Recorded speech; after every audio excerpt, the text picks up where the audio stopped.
Hey there and welcome to the No Harm YouTube channel. And today we are going to have a look at technology. Now you may ask, technology what? Well, it's something related to the cellular networks. I know you guys saw my video title, so let's just get straight to the topic.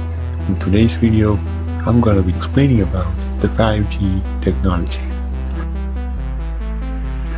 First of all, I'd like to tell you guys what this 5G really means.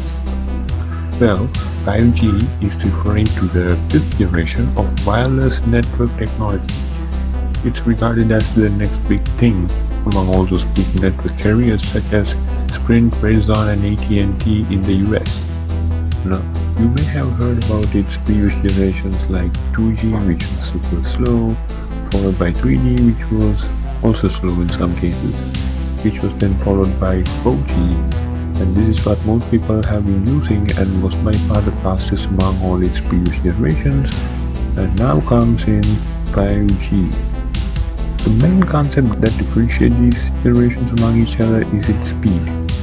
Now going back a little, 1G or the first generation was capable of making phone calls possible, and 2G made text messaging much more viable.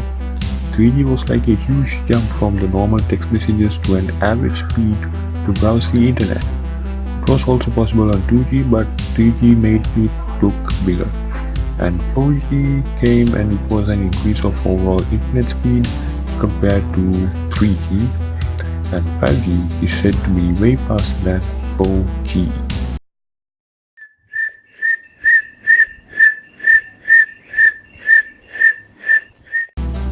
Now for an example, think you're downloading some kind of a movie on the internet, let's say Netflix, and if it takes you like 10 to 15 minutes to complete the download process on your 4G Korean network, you could download that same movie in just 4 to 5 seconds on a 5G network. The average speed of a 5G network can be 1 gigabits per second or more, and this is a huge leap forward in terms of data speed.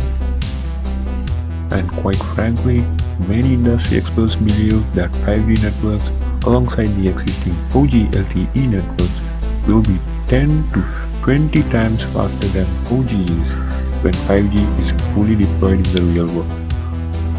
But as great as it may seem, it isn't that easy to implement 5G like its previous generations.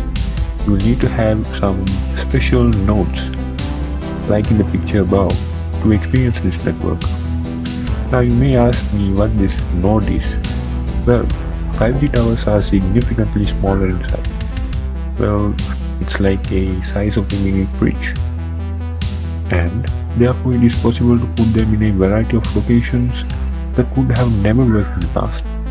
Like for instance, in the urban areas, it might mean that 5G towers will be on every lamppost, but ultimately improvement to coverage will solely depend on carriers expanding their cell towers. Now, on the flip side of course, the rise of 5G technology will usher in more wireless devices, not only cell phones and tablets but smart appliances and autonomous vehicles as well. Although having 5G means the wireless network can accommodate more users without the speed slowing down, that also means users are more exposed to harmful electromagnetic frequency radiation that is emitted by these gadgets, and not to mention the 5G towers itself. Industry proponents of 5G technology argue that the EMFs are on a safe level, noting that the radiation exposure is minimal and that the devices are safe. But another challenge is that 5G antennas, while being able to handle more users and data, beam out in very short distances. Meaning, even with antennas and base stations getting smaller in this scenario, more of them would likely have to be installed on buildings or homes, and cities will probably need to install extra repeaters to spread out the waves for an extended range of coverage.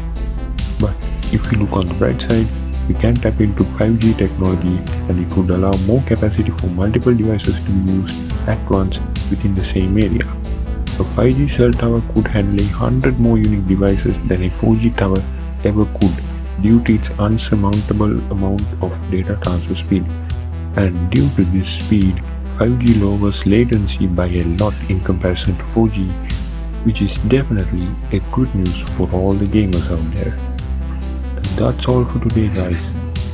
Be sure to like this video, add a comment, and share this video with your friends. And don't forget to subscribe to the No Harm YouTube channel, and be sure to click that bell icon so that you won't miss a single notification whenever I post a new video. Thank you guys, and I'll see you guys in my next video.